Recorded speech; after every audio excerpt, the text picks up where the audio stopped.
তবু মেঘটার মিল, এক মানুষের সাথে আরেক মানুষের থাকবে হাজারো মিল।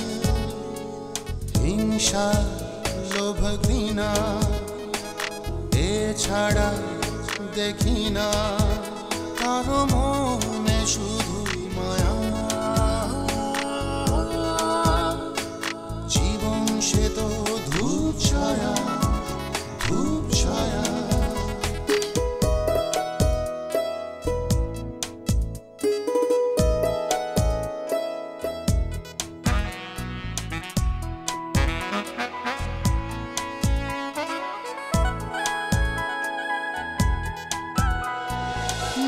সাজে সুখ সুখ শত ভাবনাতে, স্বপ্নের নীল ঘরে যায় দিনে রাতে।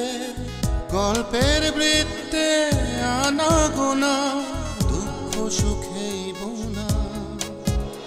এক মানুষের সাথে আরেক মানুষের থাকবে হাজারো মিল। হিংসা, লোভ, ঘৃণা এছাড়া দেখি না কারো মনে শুধুই মায়া। জীবন সে তো ধূপ ছায়া, ধূপ ছায়া।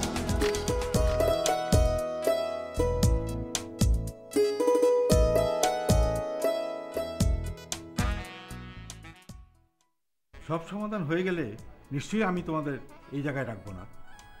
আলহামদুলিল্লাহ, এতদিনে আপনি একটা ভালো কথা বললেন। নিমি যা বলেছে সেটা কি ঠিক? যদি ঠিক হয় তাহলে কি করবে? রুবায়েত, দেখেছিস কিভাবে কথা বলছে? তোমার কি কোনো জিনিস হারিয়েছে? না। আশ্চর্য। তাহলে বাসা থেকে এইসব জিনিসপত্র কে নিচ্ছে? এরকম একটা ফ্যামিলিতে অশান্তি যে হবে এ নিয়ে তো আর কারো কোনো দ্বিমত নেই। তা নেই মা, কিন্তু অপরাজিতার দিকটা তো দেখতে হবে। মাহিন ভাই সরে যেতে রাজি হলেন? এখন থেকে আমরা আগের মতোই থাকবো। ঠিক আছে, তোমার কথা মতো যদি সব হয়ে যায় তাহলে তার কিছু বলার নেই।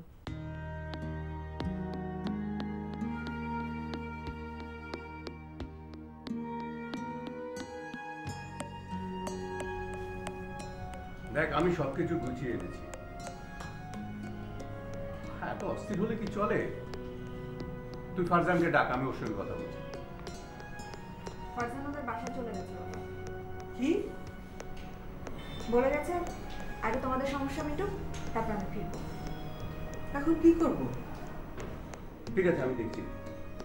সকাল হোক, তুই কোনো টেনশন করিস না। তোমরা শাফিন ভাইয়ের জন্য এত কিছু করছো, শাফিন ভাইয়ের সংসারের জন্য তোমাদের এত মায়া, আর আমার সংসার গড়লেও কি ভাঙলেও সেটা নিয়ে তোমাদের কিচ্ছু যায় আসে না। আহা, ভুল বুঝছিস কেন? তোদের সবার যাতে ভালো হয় সেই চেষ্টাই তো আমরা করছি। তাহলে আমি কি ফারজানকে আসতে বলবো? না না, এখনই বলার দরকার নেই। সকাল হোক, তারপর বলিস। এখনই বলছো আবার এখনই মানা করছো। তোমাদের এই ইনডিসিশনের জন্য আমার সংসার যে হবে না সেটা আমি স্পষ্ট বুঝতে পারছি। বিয়েটা তুমি তোমার পছন্দ করেছো, এ কথা ভুলে গেলে চলবে না। এখন আমরা যে তোমার পাশে এসে দাঁড়িয়েছি সেটাই অনেক। মা, তুমি কিন্তু বলে ঝামেলাটা বাঁধিয়েছো। এটাকে এখন ইস্যু বানিয়ে ফারজান এখন আমাকে ঝুলিয়ে রাখছে। কেমন ভালোবাসা তোদের আমি বুঝি না। গিভ অ্যান্ড টেক, এই যদি তোদের সম্পর্ক হয় তাহলে এই সম্পর্ক টিকবে না। হ্যাঁ, এত বেশি কথা বলার দরকার কি? হ্যাঁ,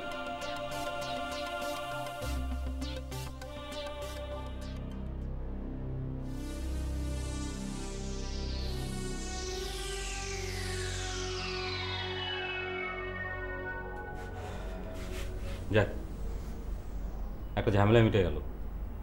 আমি তো খুব টেনশনে ছিলাম, অপরাজিত ডিভোর্সটা যদি হয়ে যেত পুরো ফ্যামিলি ঝামেলা পড়ে যেত। সেটাই। শাফিন কি চলে গেছে? না, এখনও আছে। ওই তো বললো সব কিছু সলভ হয়ে গেছে। ভালোই হয়েছে। আমিও ভাবছিলাম কাজটা হলে একদম ভালো হতো না। এখন মা সম্পত্তিটা ভাগ করে দিলেই পারে। সেটা তো এখন হবে না অতুল, আরও সময় লাগবে।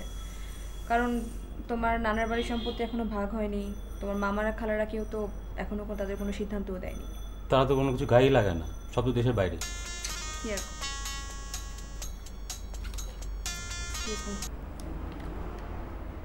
হ্যালো, কেমন আছো তুমি? ভালো আছি। কে বলছেন? সেদিন না কথা বললে আমার সাথে, আজই ভুলে গেলে? কে আপনি? আর আমাকে তুমি করে বলছেন? তুমি চাইলে আপনি করেও বলতে পারি, কোনো অসুবিধা নেই। আর আপনার পরিচয় দিয়ে কথা বলতে কি কোনো প্রবলেম আছে? দেখো লারা, পরিচয় দিতে আমার কোনো অসুবিধা নেই, বাট অতুল যদি জানতে পারে আমাকে মেরে ফেলবে। কে আপনি? আর তার সাথে আপনার কি সম্পর্ক? তুমি নিশ্চয়ই আন্দাজ করতে পারছো আমাদের কি সম্পর্ক। এখন কি চান আপনি? না কিছু না, অতুল আমাকে ইউজ করে ছুঁড়ে ফেলে দিয়ে এখন কেমন আছে সেটা জানতেই ফোন করা। ভালো আছে। আর কিছু? আচ্ছা, বেটার আপনি অতুলের সঙ্গে কথা বলেন। কে? হ্যালো হ্যালো হ্যালো, লাইনটা কেটে দিল। নাম্বারটা দেখো। এই নাম্বার তো চিনতে পারছি না। তুমি তার নাম্বার চিনতে পারবে এরকম নাম্বার থেকে সে নিশ্চয়ই তোমাকে ফোন দিবে না। সে এত বোকা নিশ্চয়ই না অতুল। হয়তো। কি বলেছে বলো? সে বলেছে তোমার সঙ্গে তার রিলেশন ছিল, তুমি তাকে ইউজ করার পর ছুঁড়ে ফেলে দিয়েছো। আশ্চর্য, কি বলছো তুমি? ক্লিয়ার করে বলবে আমাকে ঘটনাটা কি?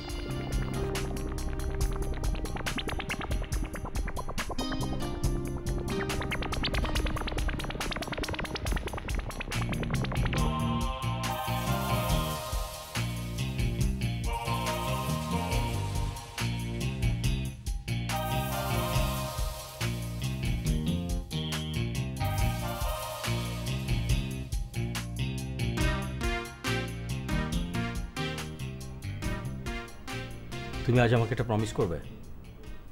কি? আগে বলো প্রমিস করবে কিনা। আগে বলো তো শুনি। ও আগে কারণটা শুনে নেবে তারপর প্রমিস করবে? আচ্ছা ঠিক আছে, প্রমিস বলো কি। তুমি আর কখনোই আমাকে বলবে না যে আমার সঙ্গে সম্পর্ক রাখবে না। এই কথা বলতে বুঝি আমার খুব ভালো লাগে না? এরকম একটা পরিস্থিতি তৈরি হলো তাই না আমি বলতে বাধ্য হলাম। ওকে ঠিক আছে, এরকম পরিস্থিতি আর কখনোই তৈরি হবে না। বেশ, না হলেই ভালো। এখন যাবে? মাহিন ভাইয়া যাক আগে, তারপর।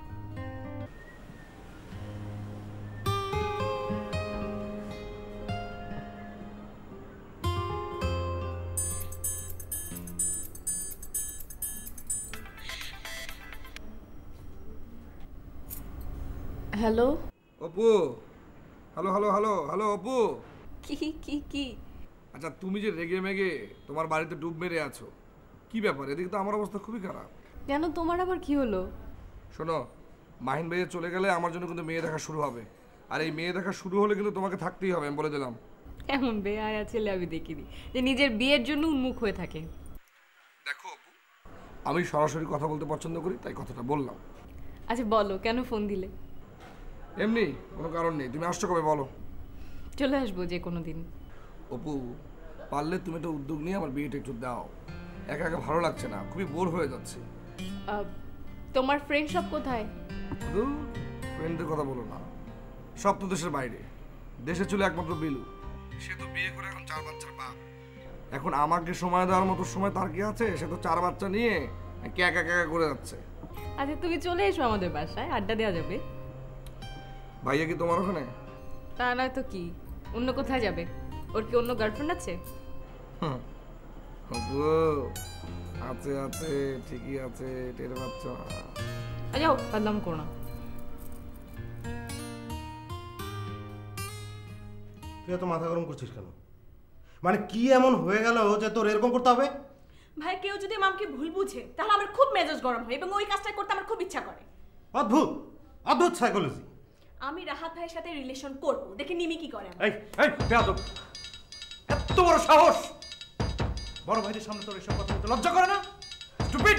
আরে ভাই, আমি তো জানতামই, এই জন্যই তো আমি ওর দায়িত্ব নিতে চাই। আমি এই বাসায় থাকবো না, আমি দেখি আমাকে কে আটকায়। এই খবরদার, এক পা নড়বি না। আরে ভাই, ওকে নে, আমাকে ছাড়ো। ভাইয়া থাক না। ভাইয়া আয় দিকে আয়। কত বড় সাহস এই বারবার না দেখি কিভাবে করে যা।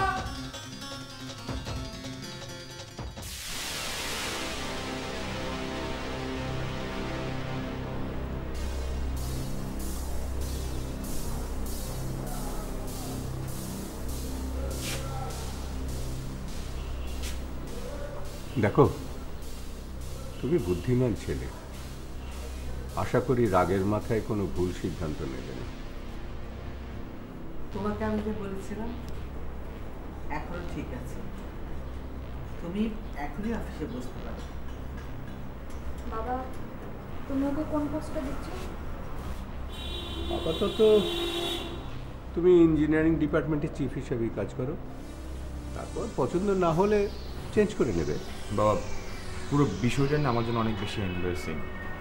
আমি তো আপনাদের কাছে কিছুই চাইনি, ও সেই জায়গা থেকে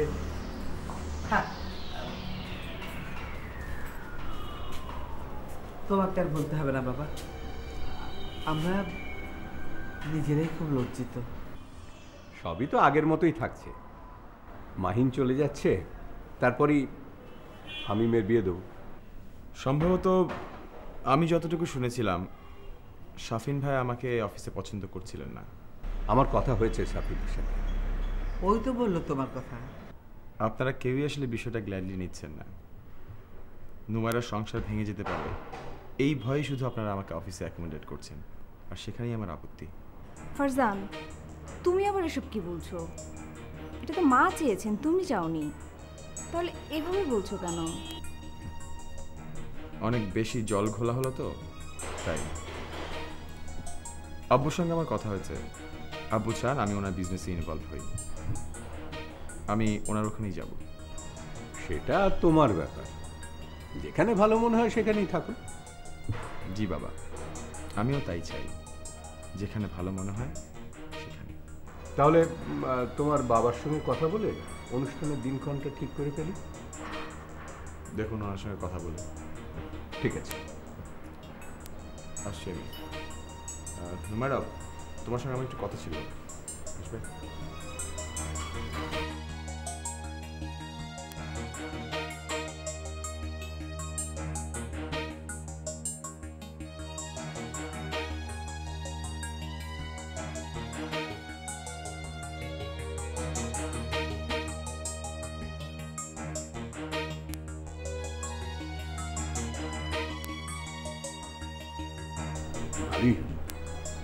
ও নিজের থেকেই সরে দাঁড়ালো। হ্যাঁ, ভালোই হয়েছে, শাফিন খুব খুশি হবে। দাঁড়াও, ওকে একটা ফোন দিই।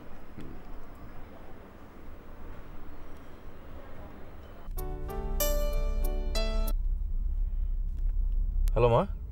শোন, ফারজান এসেছিল, ওর সঙ্গে কথা হলো। ও অফিসে বসবে না, নিজের থেকে সরে দাঁড়িয়েছে, বলে দিল। হঠাৎ কেন এমন বললো? তা তো বলতে পারবো না, তবে তুই চাস না সেটা উল্লেখ করেছে। সব মিলিয়ে ও চায় না। কিন্তু মা, ব্যাপারটা আমার কাছে ভালো ঠেকছে না।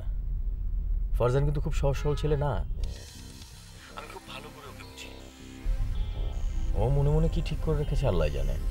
আরে না, তুই সবসময় একটু বেশি বুঝিস। হ্যাঁ মা, বেশি হয়তো বুঝি, কিন্তু এই বিষয়টা আমি কনফার্ম ফারজান ভালোভাবে বিষয়টা নেয়নি। কোনো একটা ক্ষতি করবে মা। তুমি যে করে পারো ওকে বুঝিয়ে সুঝিয়ে অফিসে বসানোর ব্যবস্থা করো, আর তা না হলে নুমাইরার ক্ষতি হবে। তোর জন্য তো আমরা ওকে চাপ দিলাম না, তুই চাস না সেই জন্য, আর তুই এখন উল্টো কথা বলছিস। আচ্ছা ঠিক আছে, আমি বাসায় আসছি, বাসায় এসে কথা বলছি।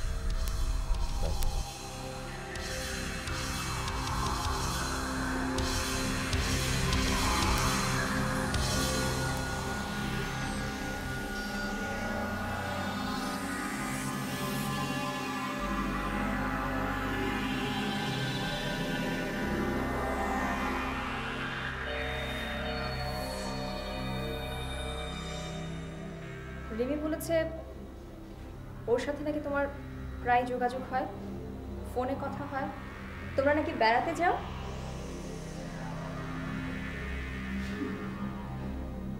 ওকে তুমি আমার সামনে নিয়ে এসো, ওকে একটা চর মারা উচিত। ও তোমাকে ফোন দেয় না? দেয়, আমি বুঝতে পারি তোমার উপর জেদ থেকে মেয়েটা এরকম কাজ করছে। অদ্ভুত সাইকোলজি মেয়েটার। তুমি ওর ফোন আর কোনোদিন রিসিভ করবে না। ঠিক আছে, করব না। আচ্ছা, যেদিন ওর সাথে বাইরে খেতে গেলে সেদিনও তোমাকে কিছু বলেছে? কিছুই বলেনি, আমরা গেছি, খেয়েছি, ব্যাস। আর ও ভাইয়াকে বলেছে তুমি নাকি বলেছো তোমার লাইফ বোরিং হয়ে গেছে, ও আসাতে তোমার ভালো লাগছে। এ ধরনের কোনো কথাই ওর সাথে আমার হয়নি। শিওর তুমি? 100% শিওর।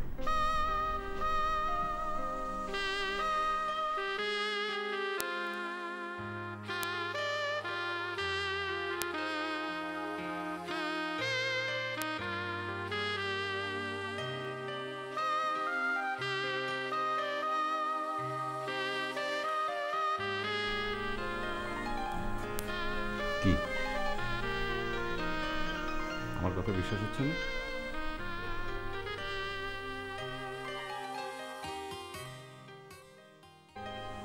মালিহা, এদিকে আসো না। সারাক্ষণ এত কিসের কথা? আচ্ছা, আমরা যাচ্ছি কবে? এ তো যাবো 2-1 দিনের মধ্যেই যাবো। বাড়িধারা বাসাটা হোয়াইট ওয়াশ করানো হচ্ছে, নিচতলার একটু ড্যাম তো। আচ্ছা, তোমার মার সাথে এর মধ্যে কথা হয়েছে? না, মা তো নিচে, কে যেন আসছে কথা বলছে। ও, আবার কোনো সমস্যা? মানে কি? না, এ বাড়িতে আসার পর তো একদিনও ভালো থাকতে পারিনি, তাই। কি রে, তোরা এখানে কেন মা? এখানে থাকলে কোনো সমস্যা? না, মানে মা, তুমি আমার সাথে অনেক বড় অন্যায় করলে, মানলাম আমি দোষী, কিন্তু এই মানুষটা, এ বাড়ির বড় বউ, তাকে কি তুমি তার মর্যাদা দিয়েছ? দাওনি। দাঁড়াও, তোমার স্বামী কি বলে শুনে যাও। মা, আমার শুনবার কিছু বাকি নেই, যেখানে চোর হিসাবে আমাকে। তুমি চিন্তা করো না মালিহা, বাড়িতে জিনিসপত্র হারিয়ে যায় আর ব্লেম আসে আমাদের উপর, আমি এটা দেখে নেব। শুধু তুমি চুপ থাকবো। আমি তো চুপই আছি। আমার কোনো স্বাধীনতা আছে না অধিকার আছে? আছে, আছে, সব আছে, আদায় করতে হয়। করে নেব।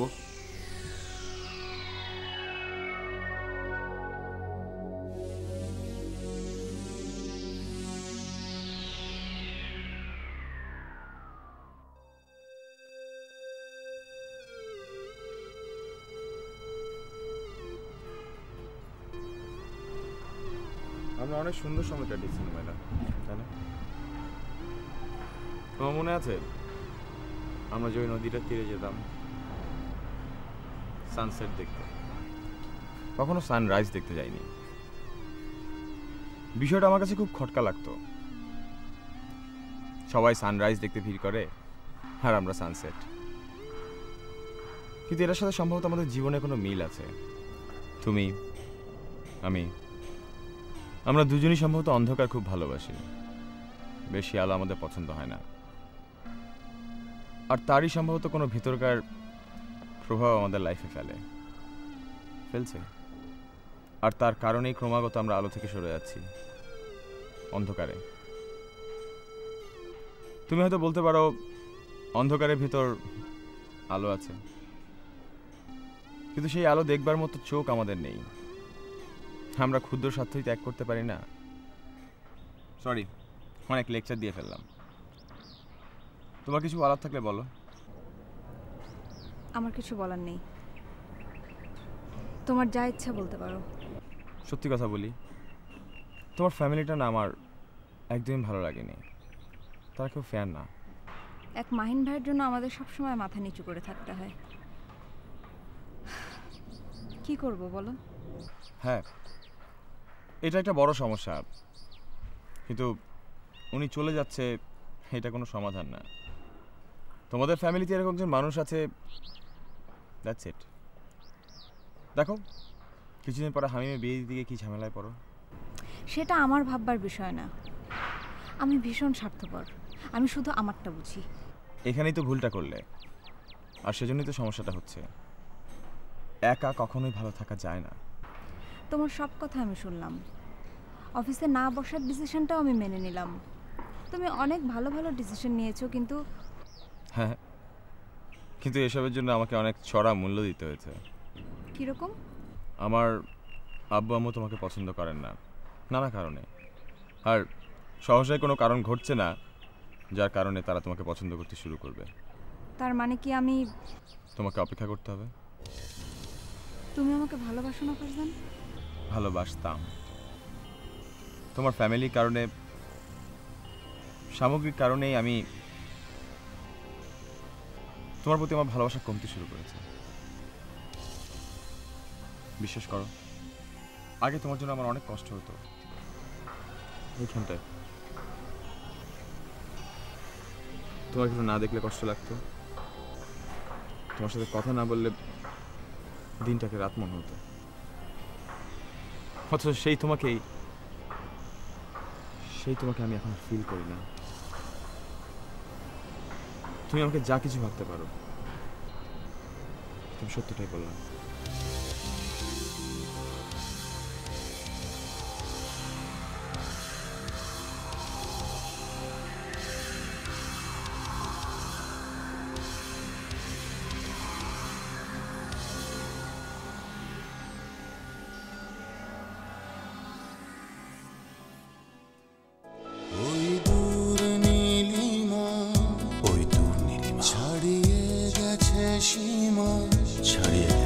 থাকবে তবু মেঘে তার নীল, এক মানুষের সাথে আরেক মানুষের থাকবে হাজারো মিল।